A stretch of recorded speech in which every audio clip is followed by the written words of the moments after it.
Oh, I'm a big Pittsburgh Steelers fan, so I'm fanboy geeking out, doing this interview with you. But I got to say, bro, like, if I had saw Alan Faneca 10 years ago, 15 years ago, maybe 20 years ago in the woods, I'd be scared. I see you today, I'd be like, who's this nice guy walking in the woods taking a stroll? I mean, what do we got going on? You look like a Hall of Famer, but you look like a Hall of Fame tight end right now. What are you doing for yourself, man? That's what I get. That's what I get. Most people. What positions you play? Wait, you played line? Go Google me. Go Google me. Check me out. You'll see that guy that y'all just rolled in the B-roll with the hair and a big 320 running down the field. Dude, happy you're healthy though, man. I mean, you don't need to wait now, right? I mean, I weigh more than you now. I feel really bad. Well, Alan, congratulations on the Hall of Fame. I've always been a fan because I'm from Louisiana. I'm a Pelican, so I was born in Louisiana, big LSU fan, so I've always followed you. But you've got Hines Ward, your teammate with the Steelers, doing your, introducing you at the Hall of Fame. Talk about your relationship with him, how you guys got so close and all of that. Yeah, so, Hines and I came in together, same draft class. We knew each other from college. The bond just started then. It came and created. We challenged each other. We pushed each other. We would talk over team issues and where we need to go, and just we're always there for each other. And it's a little odd for people to think about an offensive lineman and a wide receiver having that kind of relationship, but it is what it was, and it still is. It's just. The more you think about it, right, when you come to an answer, right, and like Hines, it just feels right, and that's where I came to, man. It's such an honor to have somebody present you, and all these people that have had all this amazing impact on my life. It was a very hard decision, but the more I came to it, it was Hines was the right call to go. You had an opportunity to be a lineman with a young budding star in Ben Roethlisberger. We're seeing a lot of young quarterbacks come into the league now, Alan. What would be your advice in terms of what their trajectory can be, what they can do to give themselves the best opportunity to have success? How did that work? How did that play out in Pittsburgh when you were playing there? I think we had a great group on offense. We had a core group, an old group that was able to maybe take some things off of his plate. Make things a little bit easier for him, let him go out there and play quarterback and let us handle some of the finer details. And, I think so many organizations draft that quarterback, top 5 pick, and they just hand the ball over to him and say, bring us to the promised land. And it just doesn't work like that. Not every guy is built for that. You need people around him. You need those pieces to help out. And, that's what we were for Ben early on in his career. We were able to help him.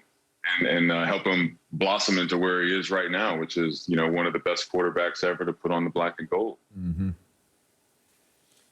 Alan, Ben obviously getting up there in age. Maybe this will be his last year. Not many people are expecting big things from the Steelers.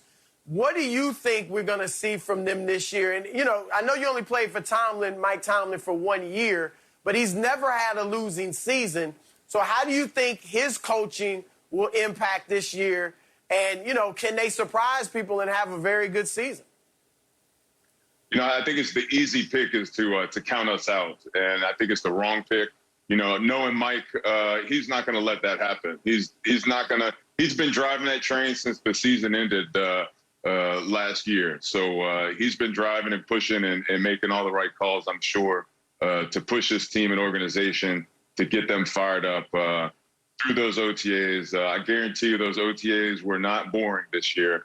There was no veterans walking around saying that they were not enthused and not into it, right? Everybody was being challenged at all fronts, I'm sure, with Mike. So I think that aspect of it is going to have a big impact on what they're doing this year, along with changes and addressing some of the problems that they had last year.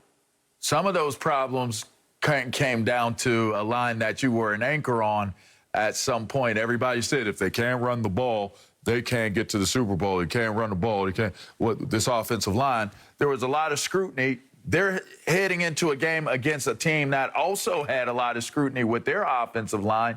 just give me a little breakdown. You know, obviously it's going to be the Cowboys versus the Steelers for this game, honoring you and then your induction. What do you think of the offensive lines of both? You know, if you're up on the Dallas Cowboys offensive line and currently where the Steelers offensive line is right now? You know, I think both of them are going to take it as a tone setter, I think. You know, they've been going at it for a couple of weeks. They've been hearing all the talk all offseason. They're not going to get many snaps, the first team, but they're going to go out there and they're going to try and make it a tone setter. You know, they don't want to go out there and have a bad couple of plays and not be successful, especially in where they've been deficient from last year. So I think it's going to be a tone setter. I think you're going to see some lively action for those first series, maybe two, maybe. I doubt that, but maybe. So they're definitely going to go out there charged up and ready to kind of prove and solidify what they've been working on as a team, not only to themselves, but to their fan base. Alan, can you tell us a little about the Steps Towards Zero campaign? Yeah, so SK Life Sciences came to me with this program, and not everybody out there knows that I have epilepsy, as well as my oldest daughter has a rare case of epilepsy. So when they came to me to be a part of this program, I was enthused and excited. The idea behind it is to empower the epilepsy community to rethink their treatment plans and re-engage their doctors and try and find a better path for them. Not everybody can get to zero seizures, but things can get better. You know, so many people with epilepsy over time just accept where they are for where they are and don't re-engage their doctors and their healthcare providers to see what's new. You know, it could have been 5 years, 10 years, 20 years, who knows? And they might have been on the same path, but things can get better. So to help try and empower people to find better ways to make their lives better is something I can jump on board real easy. So I was real happy to join the Steps Towards Zero. And you can go to stepstowardszero.com to find out more information and join the movement. That's an awesome cause. And as a fanboy, I got to ask one more question before I get up out of here. The Cleveland Browns, we were talking about what their ceiling is if their window is still open. They look pretty doggone good in the last half of the season this past year. Are they still the stepbrother to the Pittsburgh Steelers, or do they take a definitive step forward this year? Are they able to kind of navigate through Pittsburgh and through Baltimore and kind of establish themselves as a more respectable team in the division? Yeah, you know, I think all the Ohio teams has taken their steps a little bit, and they've always fallen back. And the big thing is you got to, when you step up to the big boys, you got to stay with the big boys. You got to hang out and be there for a while. So, you know, I think they're going to have a good team. You know, as long as they're not drinking the Kool-Aid all summer long and are out there working and going to bring back some of what that passion and what they brought to the field last year, they're definitely going to be a tough team to beat in the division. All right. Good stuff. For more information on the Steps Towards Zero campaign, you can go to stepstowardszero.com. Thanks so much for joining us, Alan. Congrats.